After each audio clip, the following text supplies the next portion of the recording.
to buy opportunity. The bottom line is that these two companies have a huge opportunity. There are only two companies in an entire sector.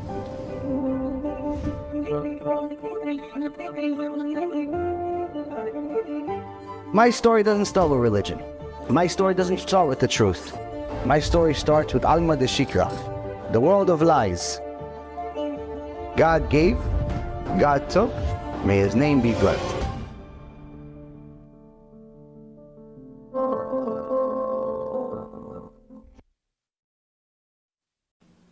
Ben Zommah, who was one of the biggest Tanaim that ever lived, and Chazal says he was called Ben Zommah instead of Rabbi Zommah, or Rav Zommah, or Rabbi Zommah, or Rabban Zommah. Why? Because he didn't get a smicha. He didn't get a smicha. But the Gemara in Masechet Brachot, page 57b, says that Ben Zommah, if you looked up the dictionary of wisdom, you have his picture. Knowledge in Torah, say someone that's ultimate wisdom, Ben Zommah. And they said that when Ben Zommah died, there was no such thing as someone giving good lectures in here. Meaning the greatest lecturer that ever lived in our generation, previous generation, next generation, you combine all of them, they said it wouldn't be equivalent to the first minute of his speech, to Ben Zommah. But he wasn't a rabbi. As far as smicha, as far as Torah, he had more knowledge than apparently most people in all of history. And it says he's one of the few that was at the level of having the smicha, just died too early. Died young. There was a kitrug on Am Yisrael, and he's one of the people that had to die. But he was at such a level that he's also one of 4 people that Hashem allowed him to see what happens in Shamayim. There was 4 people, in the Gemara it says there was 4 people that were allowed to see what happens in Shamayim. Rabbi Akiva was one of them. Elisha ben Avuya was another one. Ben Zommah was another one. He was able to see what happens in Shamayim. We barely seeing each other right now. But Baruch Hashem, you're next to me, so I can see you. He saw what happens in Shamayim. So, smicha, no smicha, he's okay. So Ben Zommah says, who is wise? He takes a few different things, a few different traits, and he says, look at how much you don't know anything. How much we think we know and how much we actually don't know. He says, who's wise? You ask yourself, who's wise? Stephen Hawking, Albert Einstein, Bill Gates, some guy, a big IQ, no? He says, no, that's not wise. Who's wise? One who learns from every person. As it says, and he uses a verse in Psalms 119 verse 99. It's a very long Tehillim, it's the longest Tehillim. From all of my teachers I grew wise. David HaMelech, Kodesh Kodashim, knew the entire Torah, had Ruach HaKodesh, became the 4th part of the Merkava of Hashem Yitbarach, where Hashem put his Shechina on Avraham, Yitzchak, Yaakov, and David HaMelech became number 4. David HaMelech says, I learned from all of my teachers. What does it mean, all my teachers? Anyone that had anything, I'd learn from him. Whether he was 5 years old, 50 years old, if it was an ant, if it was a human, anything I could learn, I learned. So first and foremost already, just the beginning of this Mishnah, already Ben Zommah shocks our reality. Because you ask somebody who's smart, start naming scientists, we don't even know what they did, but they're famous, they're on TV, they were in a magazine, they said that he discovered something, they're rich, they were something. We said, no, this guy's smart, that guy's smart. She goes, no. All that's wrong. All that's wrong. The definition that we have is based on things that are beyond our control. And we'll explain further in a moment what that means. So he says, Ezel Gibor, who is strong. Who's strong? First thing we're going to think about, oh yeah, it's the guy that won the last competition where he was able to pull a plane with his teeth. You put a rope, put it in his teeth, he started pulling the plane with his teeth. It's like, that guy's strong. He pulled the whole plane with his teeth. Ben Zommah says, absolutely not. It has nothing to do with strength. It has nothing to do with strength. Who is strong? One who subdues his personal inclination. One who beats up his Yetzer Hara. Takes the Satan and beats him up. And he uses another verse from Proverbs, Shlomo HaMelech, David HaMelech's son, as a source, and he says, Tov erech apayim migibor u'moshel berucho miloched ir. He says, he who is slow to anger is better than a strong man, and a master of his passions is better than the conqueror of a city. So he says someone that's able to control his anger is much better than the guy that's pulling a plane with his teeth. And someone that's able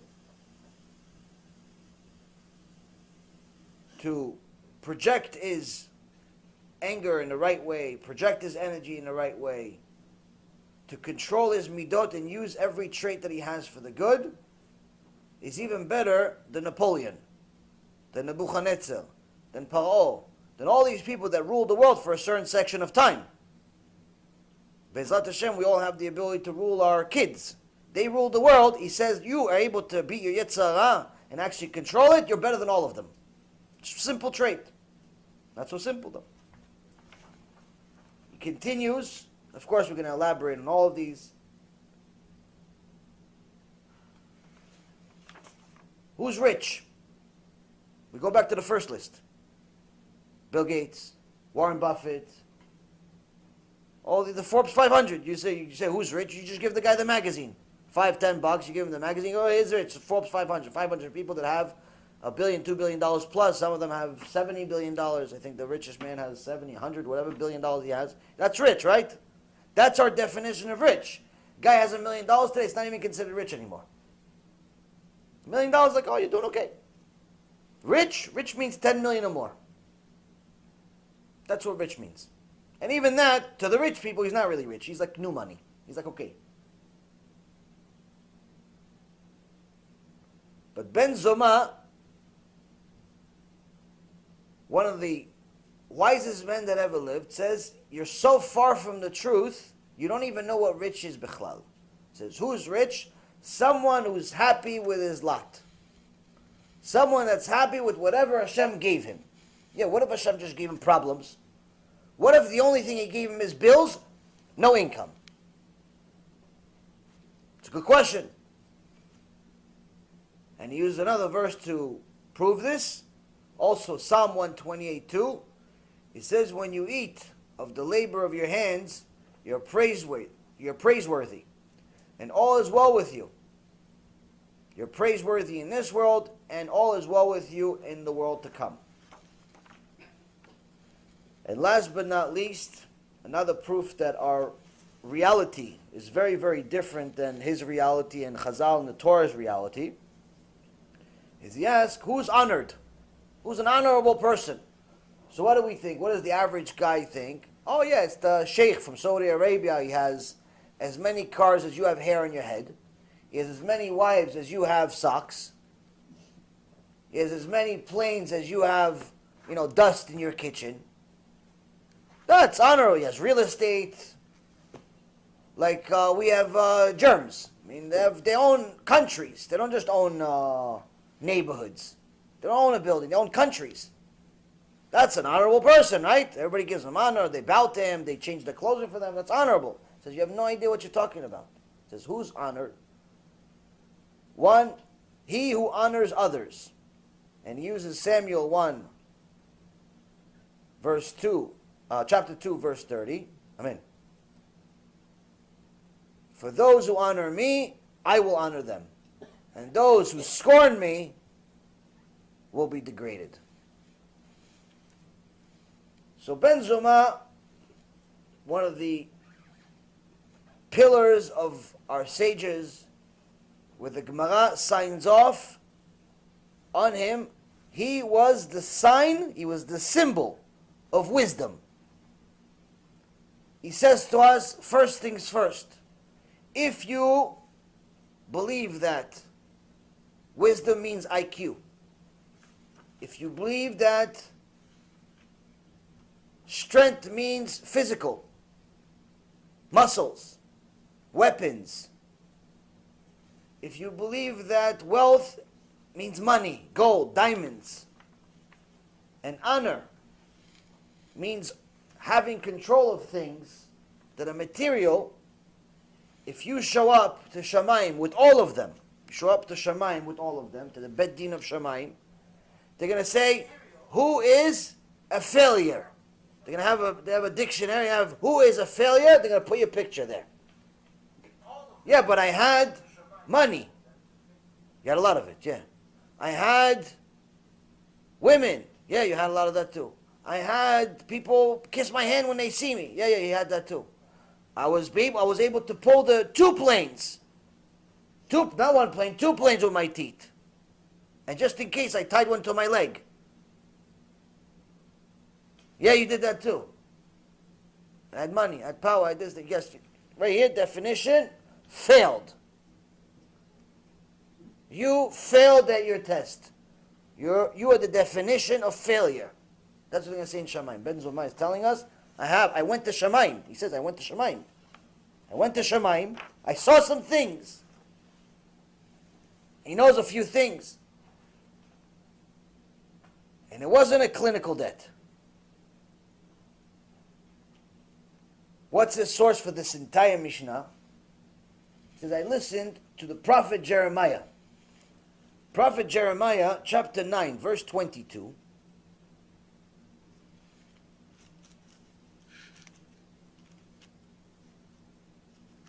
He gives us, in essence, the same thing we just read.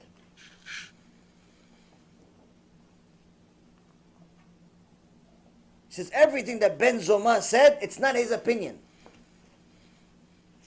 Everything that Ben Zommah just said, of telling us that if this is our achievements, we're all failures, it's not his opinion.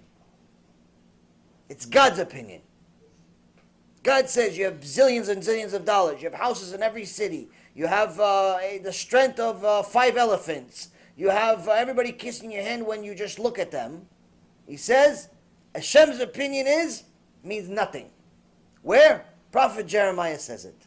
Prophet Jeremiah, chapter 9, verse 22 says, thus says Hashem. So you don't get a mix. There's no two Hashem. There's one Hashem, Baruch Hashem. Thus said Hashem, let not the wise man glorify himself with his wisdom, and let not the strong man glorify himself with his strength, and let not the rich man glorify himself with his wealth, for only with this may one glorify himself, contemplating and knowing me. For I am Hashem, who does kindness, justice, righteousness in the land. For these is my desire. The word of Hashem. Hashem says, you have all those things, it's absolutely nothing. The only thing you're allowed to be proud of is your connection with me. Beginning, middle, end. You have a connection with me, you got something going for you. Got something going for you. You don't have a connection with me, whatever you do have is working against you. So Ben Zommah already telling us, I'm not giving you an opinion. I'm giving you a fact.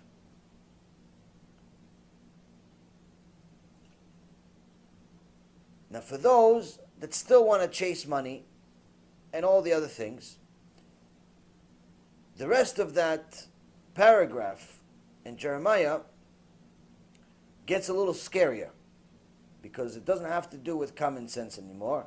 It has to do with Hashem making a promise. Hashem says, I gave you an interesting life. I gave you all types of gifts. But I also told you that you need to use these gifts for certain things. If you do, good. If you don't, this is what happens.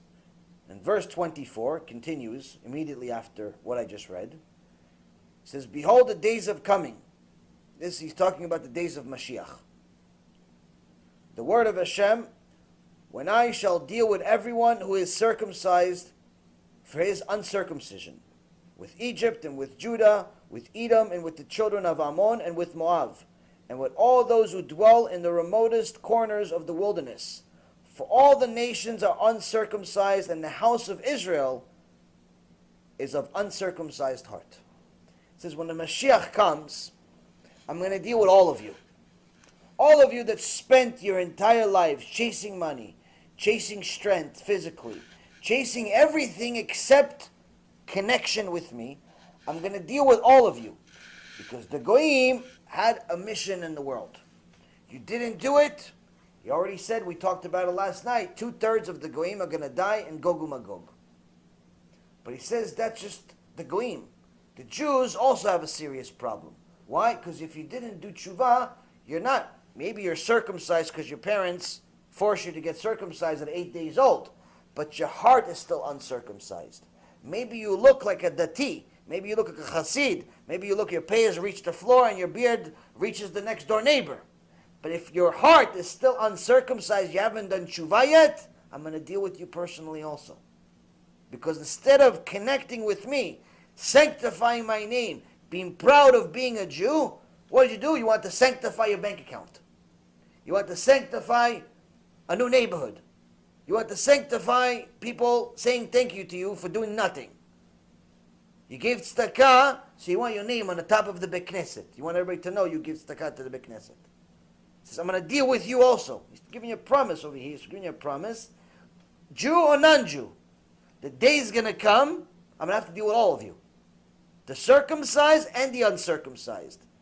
The uncircumcised are uncircumcised physically. The circumcised are uncircumcised spiritually. Meaning we haven't done tshuva yet. So here's this Mishnah is getting scarier and scarier. So now we have to know, how do we get out of this trouble that we're in?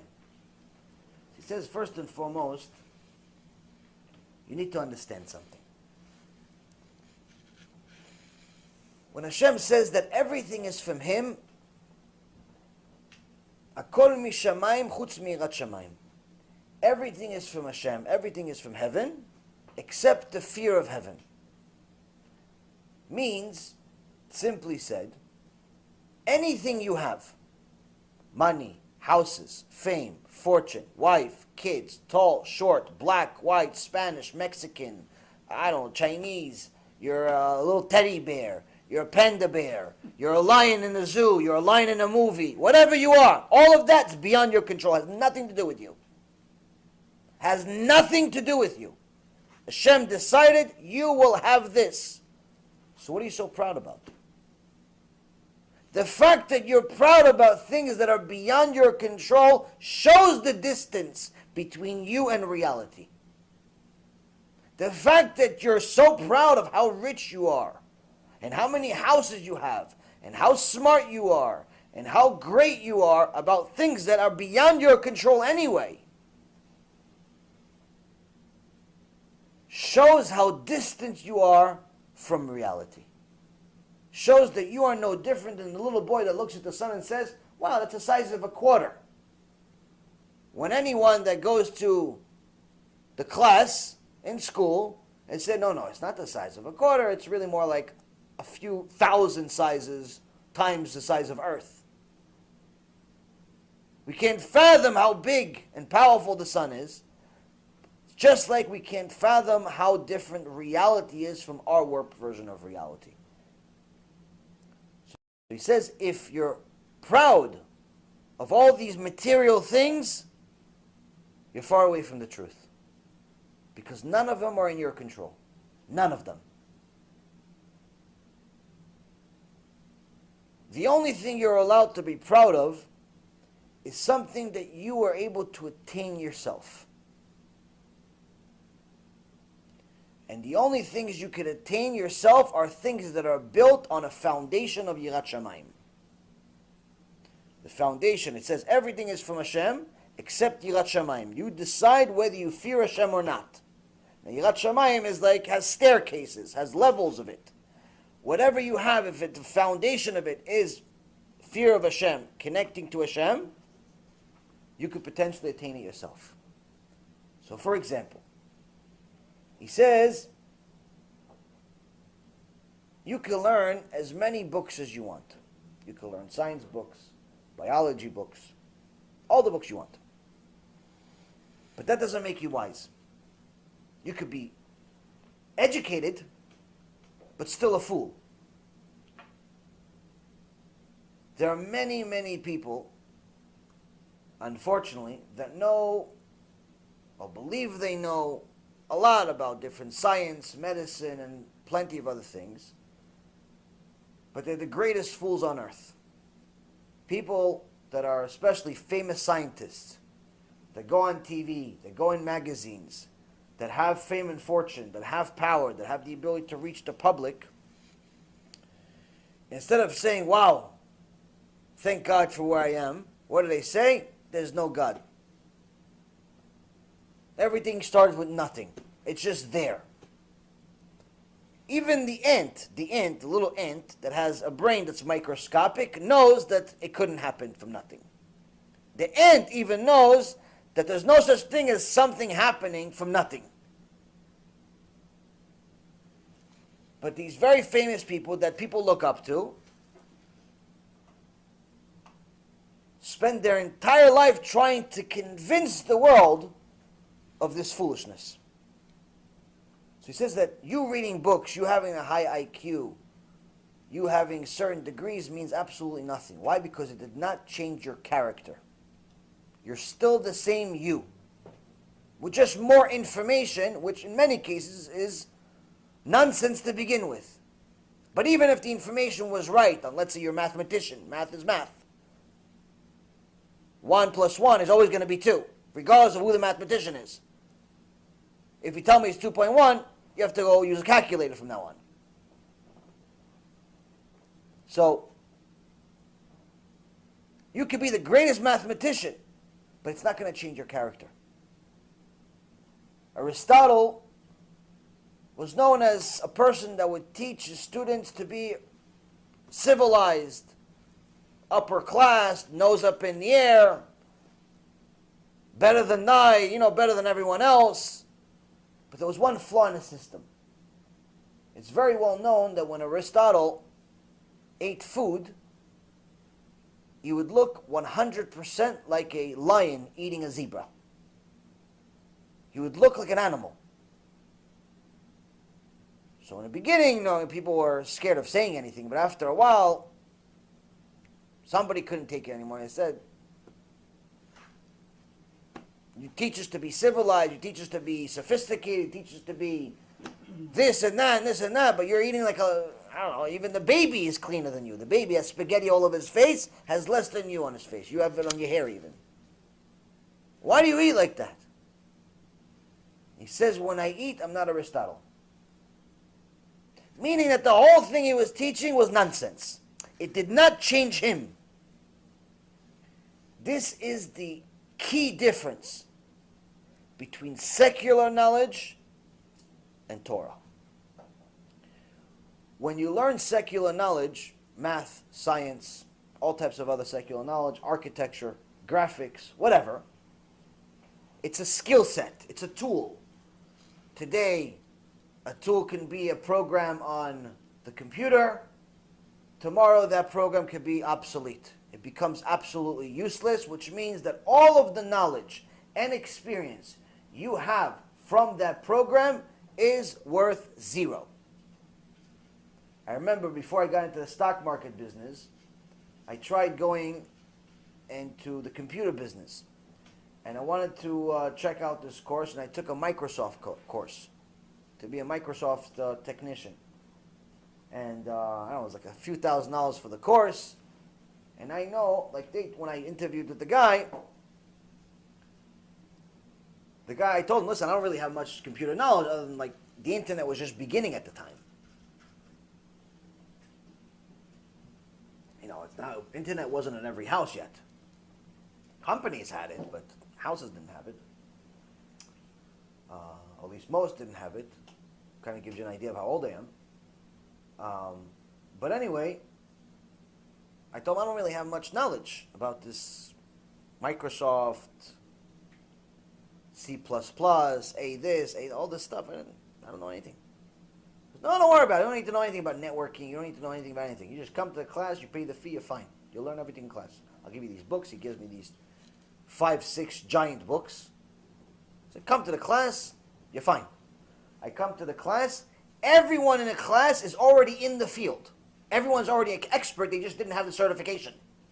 The guy's a complete filthy liar. They're all experts. They're just there because if they get this certificate on the wall, their salary goes up 50, 60%.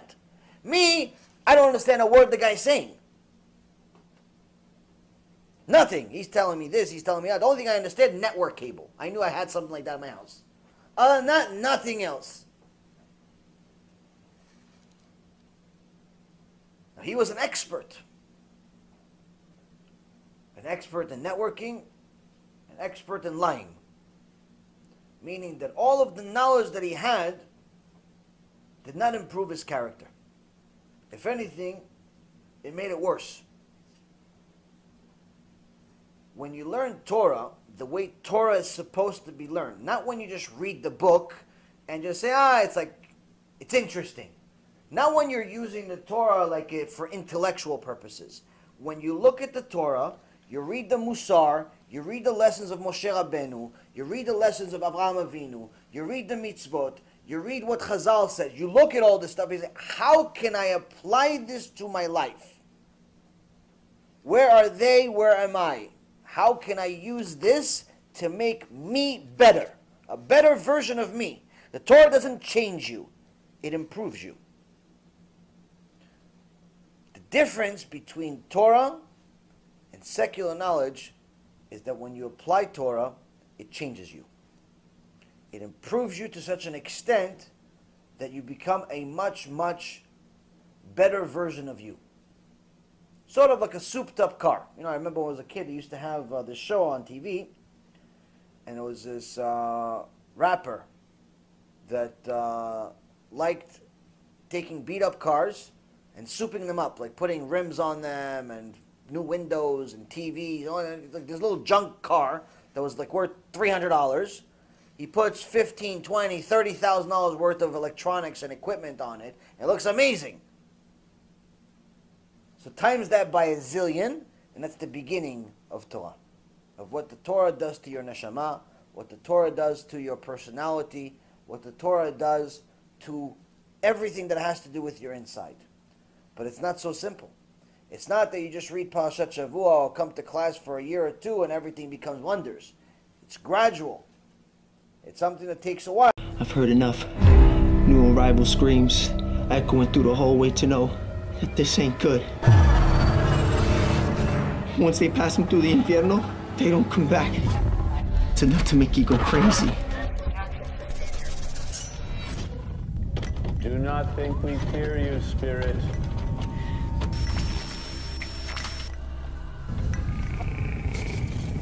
We know your power is born of evil.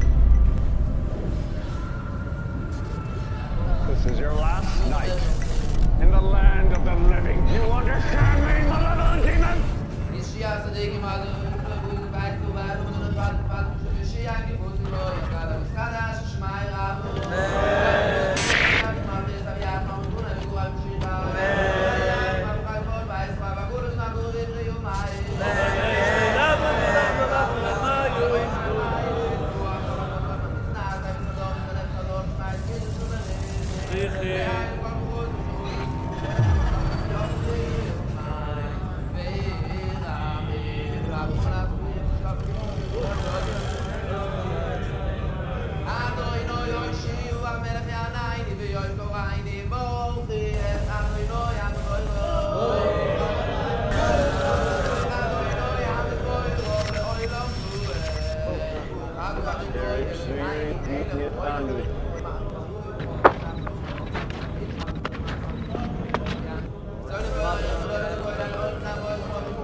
The valley cave you fear possesses the cure you seek.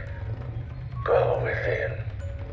Just know, once you've crossed that threshold, there is only one way out. There was a rich family that lived here called the Hetheringtons, and unfortunately, their daughter passed away of a heart attack inside the house. Basically, they were so devastated that they reached out to people claiming to be psychic mediums. They actually weren't psychic mediums. They opened up a total of 11 portals inside this house and invited spirits and entities from all different kinds of dimensions. Well, I think there are certain pieces of evidence that there is an afterlife. Resurrection of the dead is affirmed pretty clearly in the Talmud and the Midrash. To be honest with you, to give this lecture is a nightmare. If it was up to me, I wouldn't do it. There's going to be some graphic details. This place is a maze. The person after death went to a place called Sheol. This is by far the largest near-death experience study that has ever been conducted. People go to a place and they experience weird things. And sometimes they actually will see a character of some type. Well, where did that come from?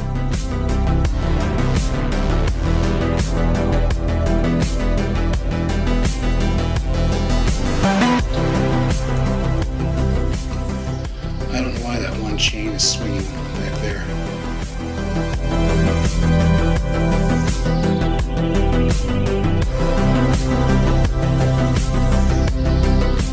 They may describe feeling profoundly peaceful, seeing a bright, warm, welcoming light. Some people describe watching doctors and nurses working on them with incredible accuracy. Next thing I knew, I was above my body watching the operation. How long did you feel like you were gone? I went to a place of timelessness. And so what that means, it could have been a second, could have been 5 minutes. I don't know.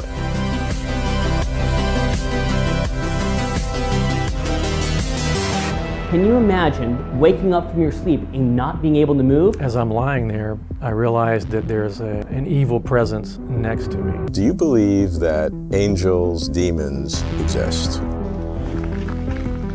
Holy shit, dude, get out of here! Oh my god, dude! Strange things keep happening. Bizarre nightmares, as if I'm on fire. Whoa, what the hell is this? Man, I've got bad chest pain. Satan's Hollow is what it's called, the portal to hell. Some people calling it an eye of fire, while others said it looked like the portal to hell opening up. And the next thing I know, I was outside of my body, looking at my body.